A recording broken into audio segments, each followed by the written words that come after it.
Conlin, Landon Tangwall, and now we are joined by Penn State legend offensive lineman Marco Rivera. Marco, thanks for coming through, man. We are this is quite a group now. Goon surprised us with Marco today. American Airlines surprised us. Well, shout out American Airlines. They made this show a lot better. I'm sure Marco would rather be on his way home right now, but hey, now here we sit, and now we have 3 former Penn State offensive linemen ready to just talk ball, but we can't pass up this opportunity to talk some other stuff. First, I got to bring this up. You guys were obviously the centerpiece of that 94 Rose Bowl team, and Nebraska and Colorado, I'm sure everybody tuned in last night to watch Dylan Raiola tear up Colorado.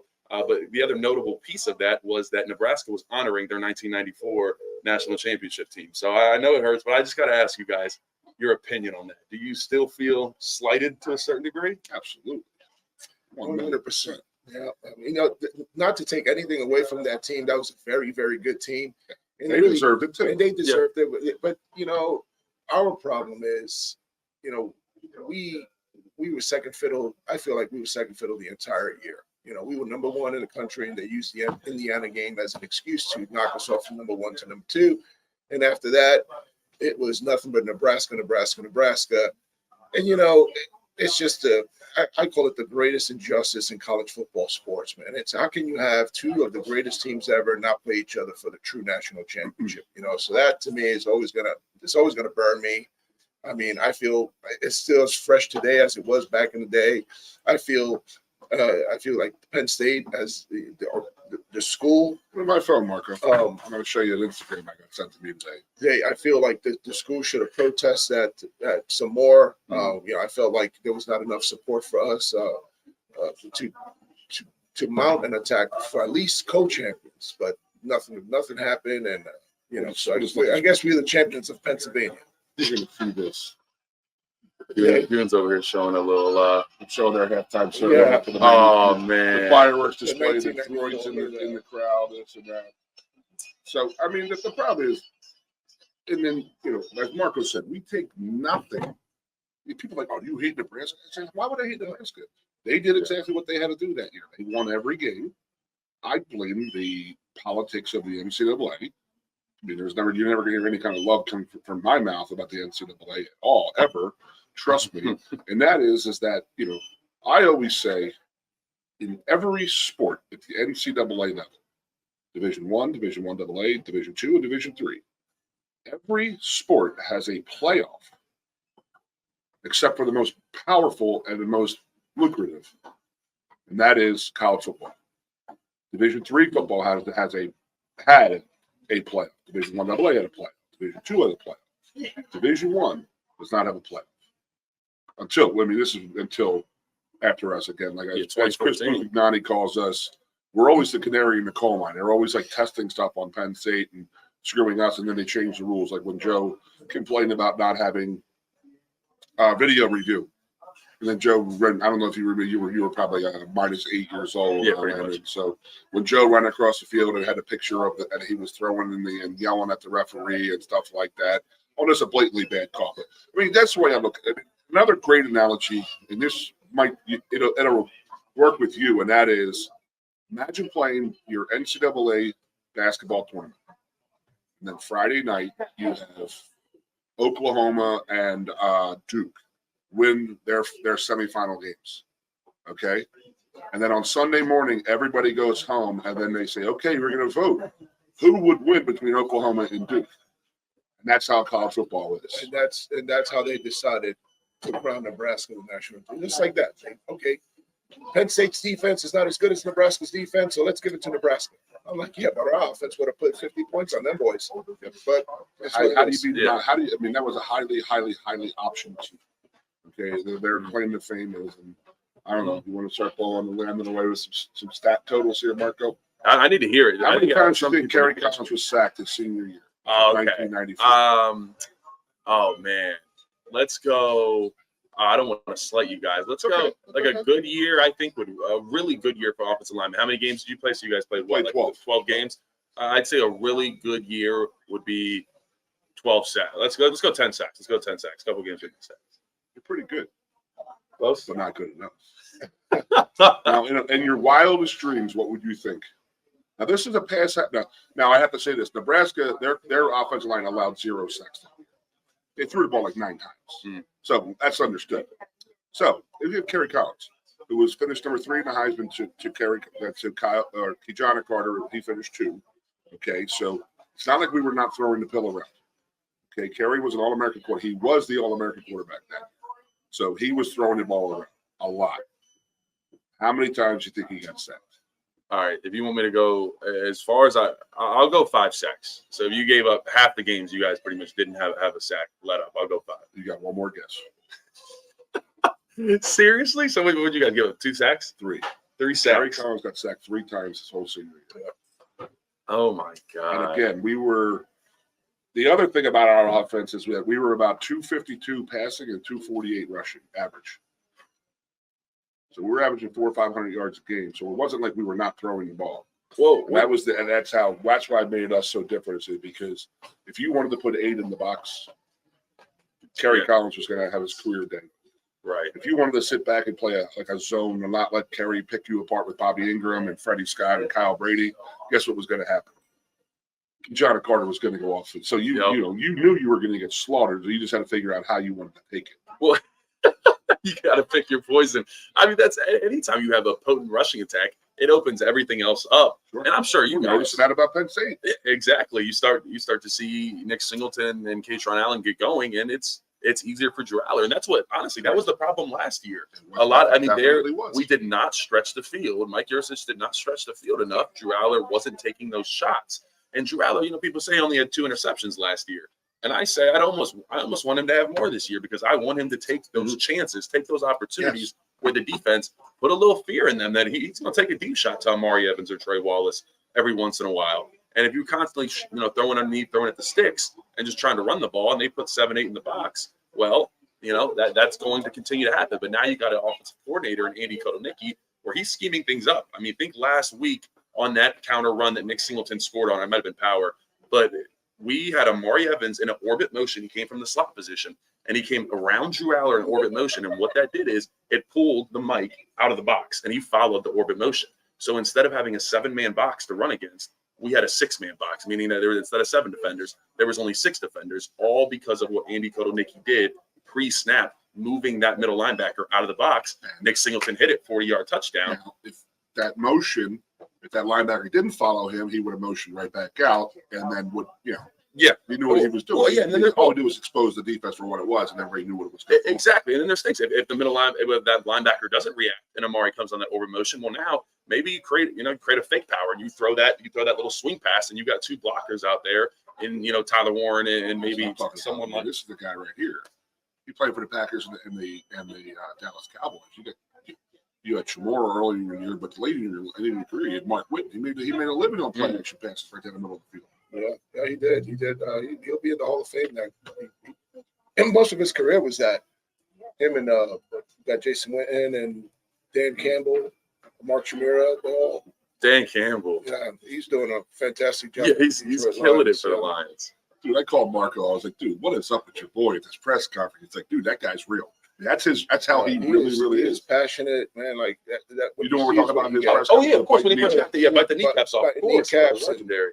That's why the guys love playing for him, because he's legit. There's no lie in him. And I mean, he's passionate, and the guys see it. And that's what, really players want to play for coaches like that. They don't want coaches, that blow a lot of hot air. They want guys who are passionate, who've been there. How many times we talk about that on our shows? Well, all the time. And every player you talk to, it's all just be honest with the player. Yeah. Because players see right through the BS. We had a couple BS coaches. And you knew they didn't have any kind of gumption behind them. And it was just like, you're not really listening to me. You don't really care. You're just playing the fluff thing. And you're playing like you're a coach and you're a buddy, but you're not. But there are other coaches that you will run through a wall because you know where you stand. I would rather be told you stink, you need to get better because I played better, scared. Then they'll come in and say, "Oh, dude, you're doing a great job. You're so good," and I'm going to sit there and say, "Oh, I must be doing something right. What's going on? I'm going to keep doing what I'm doing. I'm not going to get any better that way." Yeah, telling you what you want to hear instead of what you need to hear. You're absolutely right, and honestly, that's something that I talked about with Manny Diaz. Is I had the pleasure to be around Manny Diaz, and in my mind, he was the greatest coach I've ever been around. He was someone. He was a teacher of men, but the way that he just spoke and would capture everybody's attention. I mean, we'd be in a team meeting and he's talking to the defense, and you got the offense leaning in like this, and we're locked in. And it was one of those things where it was like, okay, that's really what a true coach is right there. And it was just so impressive to me. So when he left, I was a little bit worried about kind of the emotional aspect of the defense, because they loved Manny Diaz. I mean, they would go. I was roommates with Don DeLuca. He would jump off a cliff if Manny Diaz were to tell him to.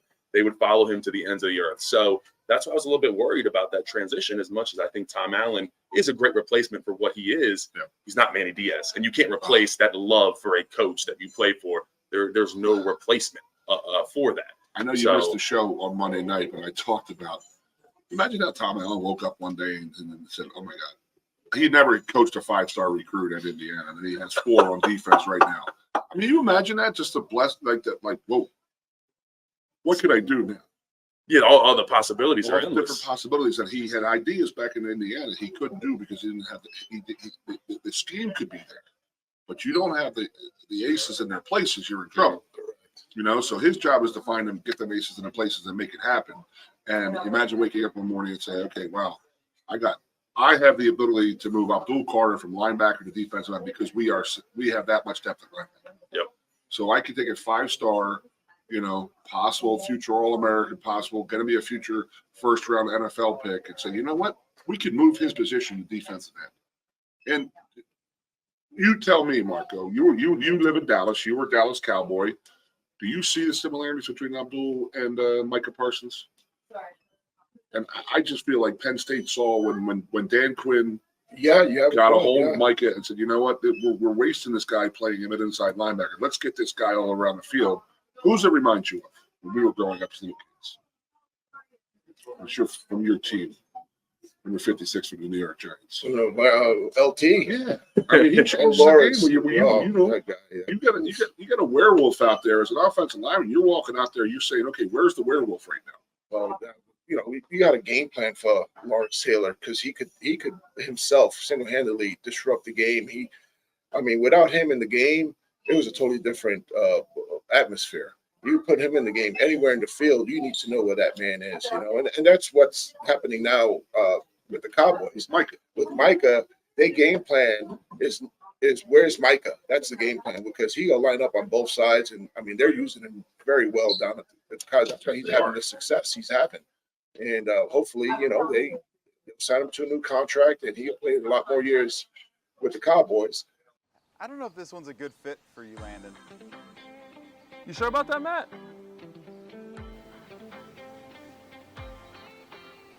Which one is this? The Honda Ridgeline. I'm driving this home. Let's go do the paperwork with Lewis right now. Let's go. Come on down to Bobby Rahal Honda of State College. Brought to you by Bobby Rahal Honda of State College. Driven by a higher standard.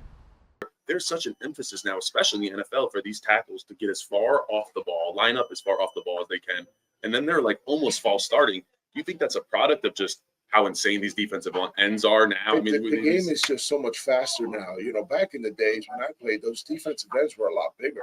You know, they were quick, they were fast, but not these freaking racehorses we have now that they can beat you on the first step. So it seems like the offensive tackles of today are getting much bigger. I mean, it's 6'8", 330 pounds. Marco, how about us talking about the Eagles' offensive line on I Friday? mean, they're tremendous. Their center is 320 pounds. And it looks tiny in there. He looks like a little kid out there. So, you know, He's back to this 370. He's We have playing 200. Eagles have 2 guys on their team that are 375 pounds, and then you have a right tackle who's 6'9", and Mekhi Becton makes him look small. It's crazy. I got to go. I got to talk about Marco. So, you know, he's talking about a couple names he just threw out there: Warren Sapp, Luther, Ellis. You know, so I mean, there's a guy here who played in the NFC Central in the mid '90s, and just imagine those D linemen I just talked to you about. Then you throw in the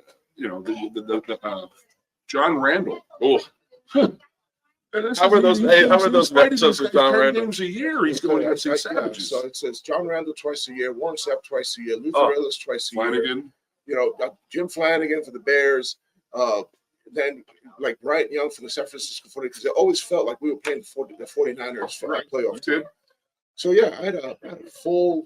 I mean, it was stressful every week, man. There was no 10 rest for games a me. year versus that. I mean, you were happy to line up against like some other teams that didn't have those studs. Oh man, that was an easy day for me. But really, there's really no easy day in the NFL. You got to bring it freaking. Yeah.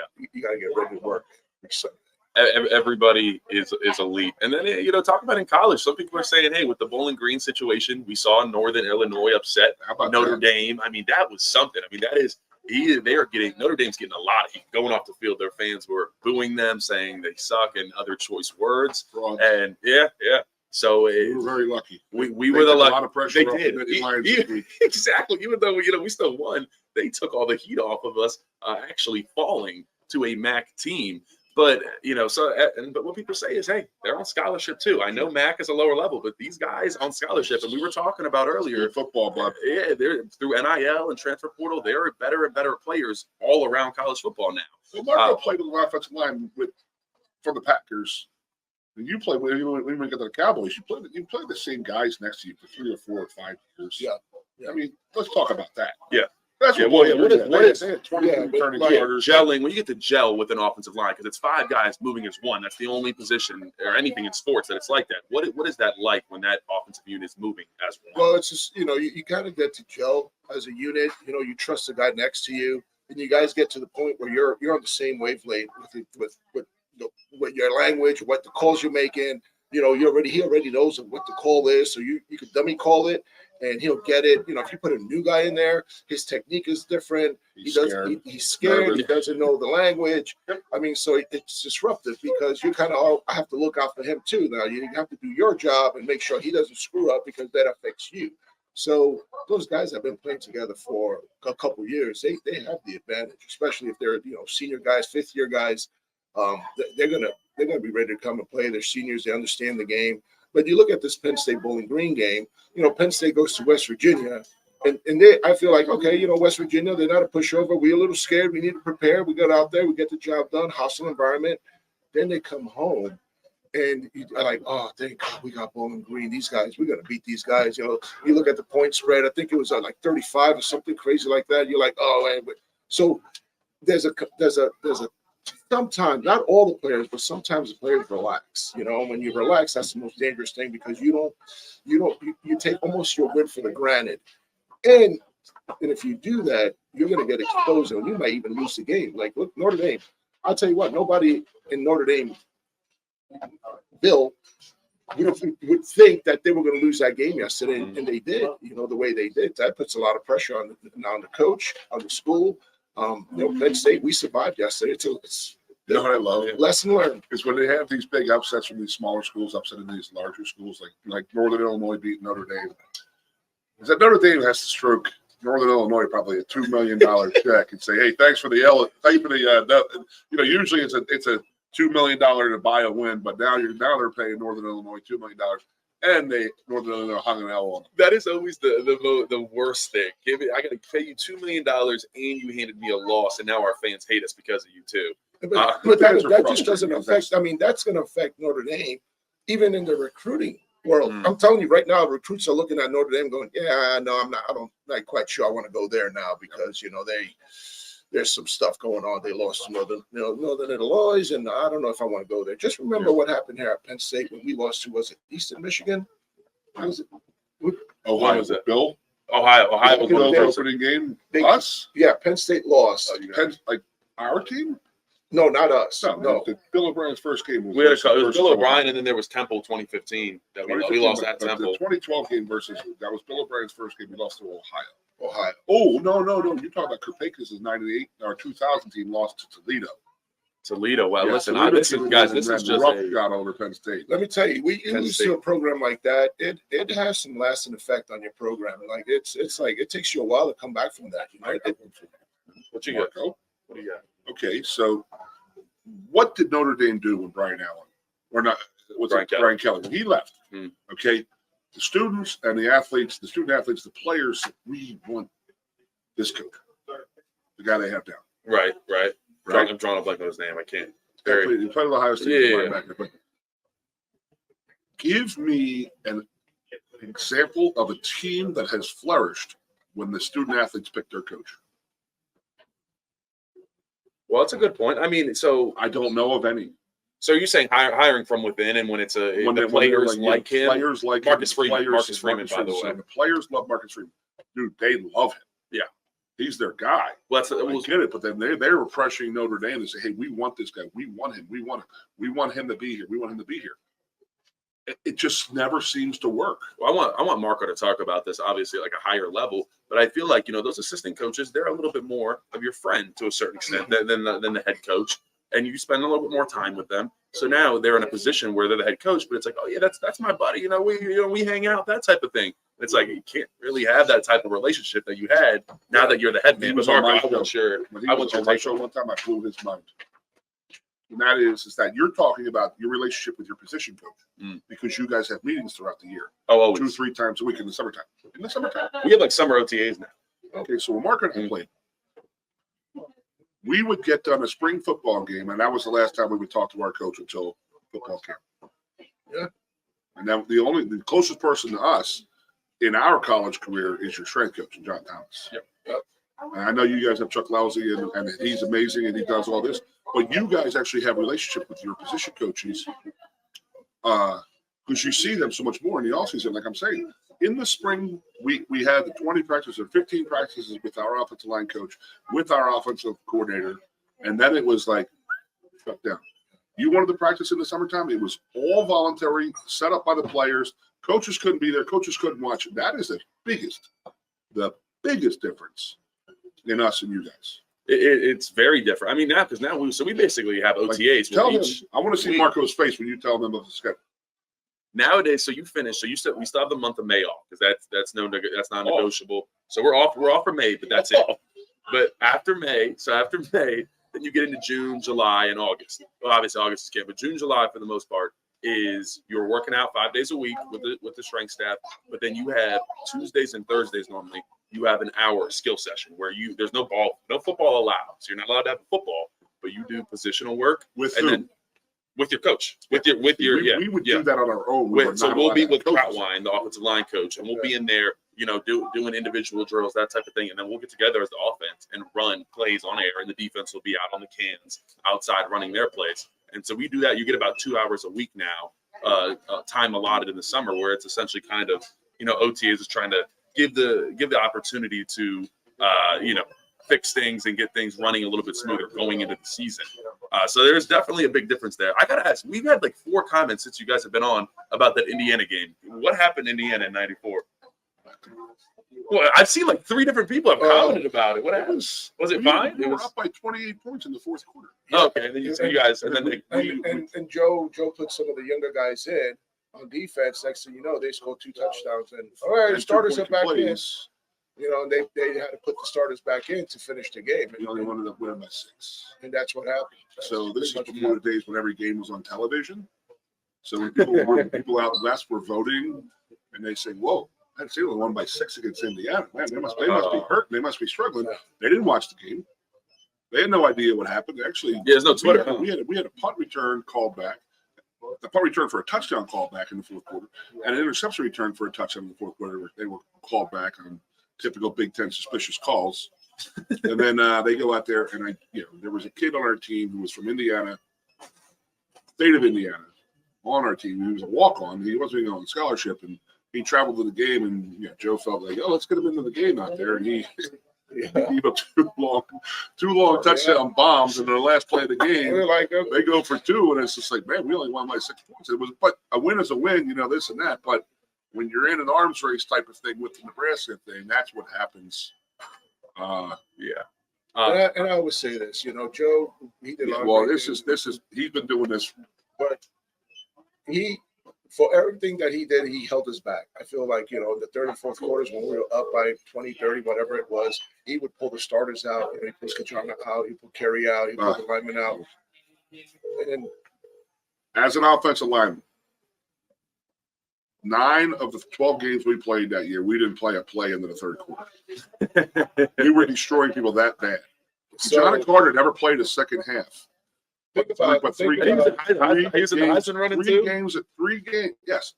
He averaged 7.6 yards a carry. Oh, Imagine leaving Kajan and Kerry in there 4 quarters every game. And then the Look only at thing offensive that people say, well, okay, what if one of them gets hurt? And then Joe looks like a complete schmuck. He looks like an idiot for doing it. But if Kajan is averaging 7 yards a carry, and we have our offensive line, just give him 5 more carries a game. Yeah. And he would have been over 2,000 yards rushing. Again, yeah, he had 1,700, and he didn't even play in the. He only played in the second half. that's crazy. 3 times the whole season. We, Marco, I got to read you this.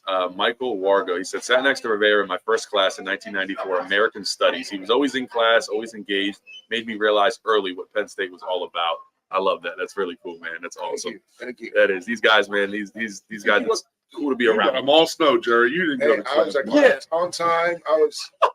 Did you guys have class checkers? So now, I mean, we have class checkers where you might not always have them in your class, but you look at the roster and it's like, okay, I'm in a class by myself and I'm someone who takes care of business. I probably won't get checked. But if you look at the roster and it's like, oh, okay, that's a trouble guy right there. Oh, that's a trouble. You can bet that class is getting checked a lot. And if you don't make it, you now have a what we call a power hour. I don't know what you guys had back in the day when you missed classes, but we call it a power hour where you have an hour of. Oh, you get thrown in a doghouse with Joe. You don't want to miss class. They caught you not going to class. Or they caught you not going to breakfast. Woof, my goodness. That was awful. JT used to have, when I was in the weight room, working in the weight room, I worked on the staff from 5, 6, and 7. We would have the Sunday morning cleaning crew. So anybody who screwed up during the week, late for a meeting, late for a workout, missed a workout, Joe would put them on this list. You might have 20, 30 guys. So I remember in 05, I was working in the weight room and we had a Sunday morning cleaning list and you had a power hour. So that was a physical beating. Yeah. So JT would have these guys not during the season because you didn't want to have to do an extra burden. Was Coach Franklin having these guys blow up on Sunday morning? No, this would be like, no, you do the off-season. power hour like midweek. No, you'll do like midweek. So like on a Tuesday. I mean, it depends when you miss class. But let's say you miss class on a Thursday or a Friday. We're not talking no Georgia vicious stuff where you're sitting the bowl game out if you skip a test. But you the following week you will normally pay on Tuesday morning, Wednesday morning. Yeah, so JT would have this the Sunday morning cleaning crew, and they'd have to go and then it was so funny to me. I remember this because I'm watching Penn State beat Ohio State in the 05 game. Tom Bahali has that sack to end the game when Troy Smith has upside down on his head, fumbles the ball, Paxton recovers, and Penn State wins the game. That Sunday morning at 7 a.m., he has the game of his life. Just ended up being a first-round pick because of how well he played in that game. He was late for a class or late for a lift that week, so he's out there cleaning windows. And I'm like, man, you go from the star of the game and cleaning windows in 12 hours, guys. And it was just like, James is very good about that, just like Joe was. It's the little stuff. I mean, Joe, he was adamant about get your ass to class. Yep. You got to go to class because I learned this. Like I was a history major, so the classes I went to, you don't really learn that much. I mean, because you got to read books, you got to do research and stuff like that. Was a history major. You know what I mean? His major was more in the class, doing that type of stuff. So we're sort of on a different scale. But I learned late in life, probably when I got into coaching, is don't disrespect your teachers by not showing up and then going in at the end of the semester and being like, hey, I need some help. Every teacher is going to try to help you. Everyone. If you showed them the respect to show up to the class and have enough gumption to show up to the class and at least respect them enough to be in their class, they will help you out as much as they can. Yep, you're absolutely right. Shout out Todd Kolka. He's someone that has been here for a long time. Letterman here. Yeah, yep. Oh, he was your classmate, really. Oh, yeah. Great guy, and he's someone that takes care of Penn State academics here and makes sure that we get to class on time. He actually coined the phrase "get your A to class." So he says that all the time now. I don't know if he. You paraphrase it, so I was allowed to say that, right? Okay. I think you're okay. Well, we know. Hey, I paraphrased that line, so it's actually not a comment for me. It was a paraphrase. Well, I'm sure you've had a lot of issues with saying things on live radio. I'm sure in the past, so I'm sure you've dealt with that. It's all right. We'll accept you. We'll accept Anthony Donka, and this is when I was still kind of playing that year. Anthony Donka was playing left guard all year as a true freshman, and then he turned around in bowl prep, and they put him at right tackle as a true freshman, going from left guard to right tackle, and he balled out, no pressures, no sacks, was pancaking dudes on the defensive line. I don't mean to go back to last year, but I mean, can you talk about how difficult that is to go not only switch sides, but also from guard to tackle? it gets me excited about this Anthony We don't talk Dalton about kid. long and short with him right now. It'd blow his mind. Yeah, so that's extremely tough. And if he was able to do that, which he did, and he proved that he could play that right tackle, then that tells me he's a pretty good offensive lineman because going from left guard, you going from left guard to right tackle, all your muscle memory and your quick twitch that you've been developing that year has everything to do with the left guard side. Now you're going to switch that to right. Then you're going to switch your stance. Your other hand is coming down. Now you're pass setting at a wider, smaller defensive end, more athletic than you are, and so he's got to retrain himself and retrain his body and basically become a whole different player. And he was able to do that in such a short time. I mean, that tells me he's a pretty good player. Yeah. So when we actually played long and short. Okay, so Marco would at one play be in the left guard, but in the next play he might be the right guard. Seriously, okay, that's what I was. That's That was long that and was short. So long side was Okay. the tight end line. really So sweet. if we went tight left or I right, the tight end went to that side, and I was always the tight end tackle, and Marco was always the short guard, which means there's no tight end on his side. That's so So interesting. we You guys would play move your right, position. and we would drop. I would be a right tackle for one play, and the next play I'm a left tackle. Now we didn't even drop our left hands down when we played left side. We played from the right hand stance. Joe didn't want us changing our stances. So now you're talking Why about does it matter? Well, playing with the left hand down is a little bit different, but he Well, would, yeah. It is. Well, I'm just saying. I'm sure it he just would looks rather weird. you better just have. Let's learn how to play with your right hand down on the ground. We don't need to worry about putting your left hand down. Well, I was literally going to ask you guys. I was going to say because Coach Trout does a lot of cross training where he makes sure guys can play multiple positions on the offensive line. Marco played tackle his sophomore year. Really? And then he played guard. We started in '94. In '93, Marco was a tackle. Okay. I wasn't ready. I was an immature. I was an idiot. Yeah, you weren't ready to go. You were BSing in class probably. And That's what I was. I'm a Yep. history major. there you I was go. a BSer. That makes sense. No, but I mean, think about like what we're saying about a guy having to learn both sides, right and left, and this and that. But if you play long and short, you have one offense to learn, and you can run both offenses from the right or the left. Yeah. So if you want to have a pitch out to the long side of the field, say you're on the left hash, you want to go pitch to the right, to the wider side of the field, you just line us up on the right tight end. But if you want to run them on the short side of the field, you can do that too. And you learn double the offense with one position. So, Yeah. and it was tough going from right to left and stuff like that from play to play. And Did you, Marco? Did you in the NFL? Did you guys cross train? Did you play multiple positions as an offensive lineman? It's a little bit different too because you don't have as much depth in the NFL. Well, you got to be able to play more. In the NFL, you're lucky if they keep 8 offensive linemen. They would like to keep 9 on the squad. You have basically your 5 starters, and then you always have a backup center, and then you always want to keep at least 2 tackles. And if the guard is pretty good, that'd be the last guy. That would be either number 8 or number 9. But no, once you set your side. Like I played, I think in '98, I was the left guard for the Packers, and then in '99, we got a new offensive line coach, and he was like, you know what, I need you at the right side because that's your bigger body, and I need you to compete with those bigger defensive tackles. And I'm like, gee, thanks. And that's when I ended up with appreciate that, Conlin Coach. and John and all those guys twice a year for almost my entire career. But no, once they keep you in a spot, they're going to keep you there. And if you become a pretty good player at that spot, they're not going to move you. Basically, I was the backup emergency center, so I would be the starting right guard, and I would be the emergency backup center. So I would be like the third center. If the first 2 guys got hurt, I would switch over and snap the ball. But they didn't want. If I got to that point, we were in trouble. Yeah, you're not in a good place. Yeah. Did you play tackle and guard here at all? Did you ever? Okay, so we all did that. We all played tackle. Did you start out? How was that? Started off For you? at guard. Well, honestly, Start off at guard. it's pretty funny. I didn't play offense in high school. Really?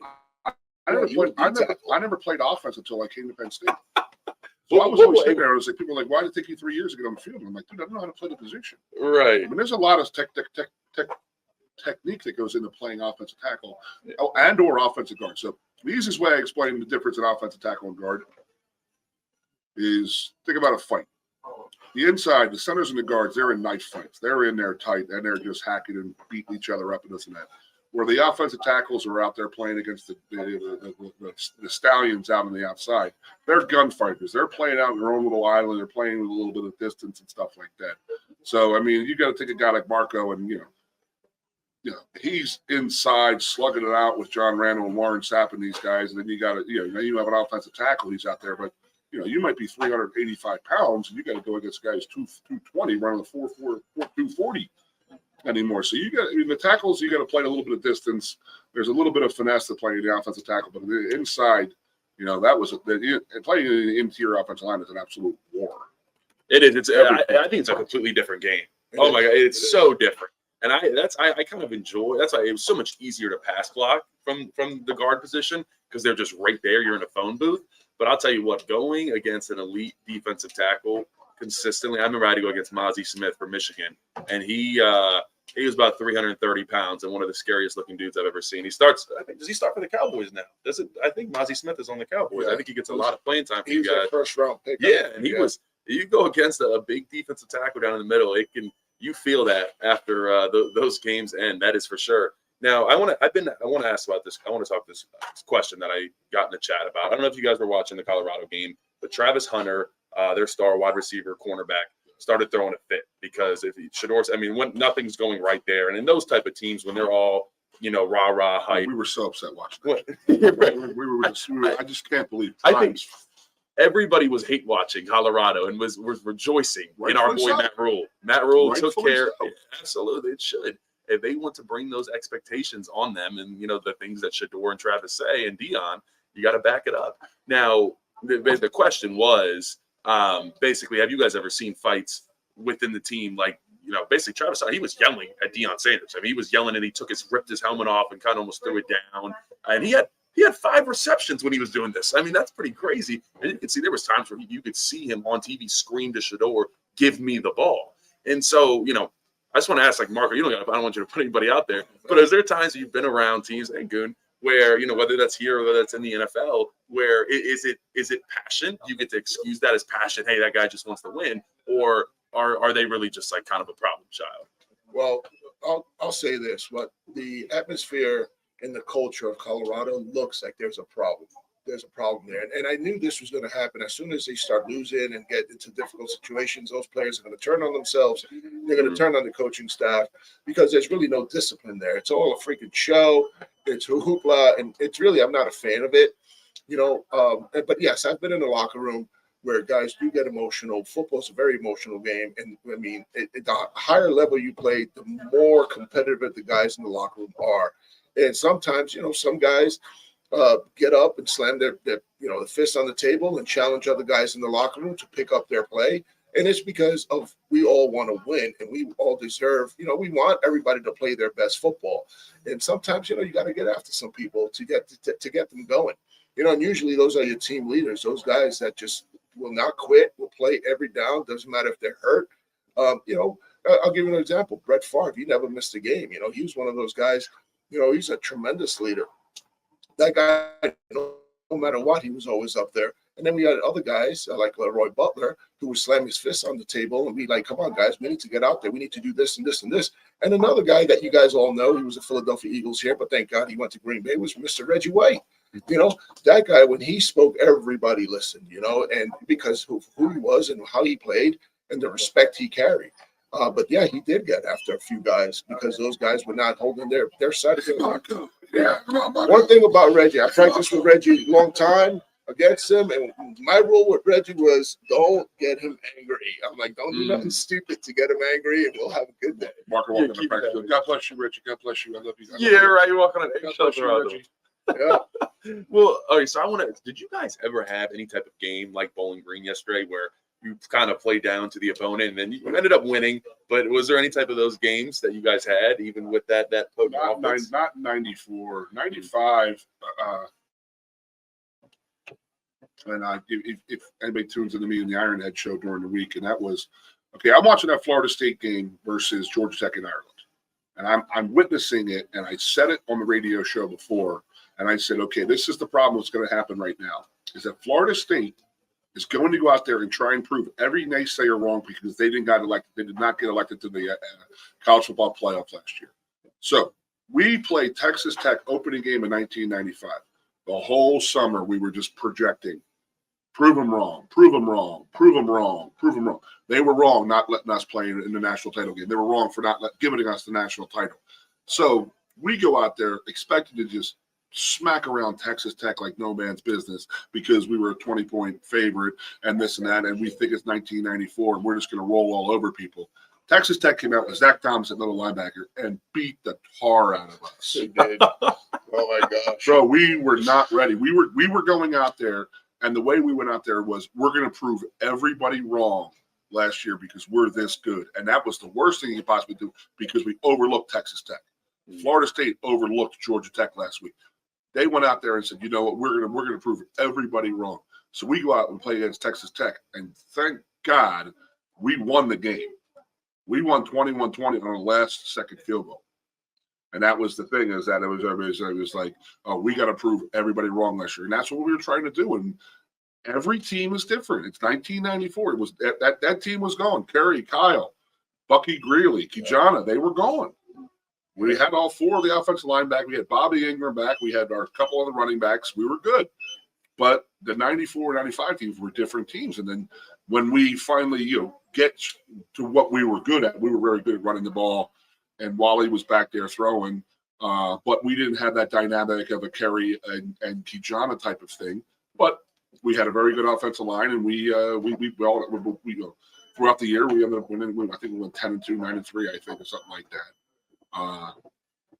But that was the thing that happened in our opening game was we overlooked Texas Tech because we were sitting there trying to prove that all 1994 when we got screwed, we're going to prove everybody wrong. And Texas Tech came in here and said, we're not going to listen to that. We don't care. We're going to smack you right in the teeth. And they did. And thank God we came off the mat a little bit, and we ended up winning the game. But that's when you realize, okay, 94 is over. This is a whole new team.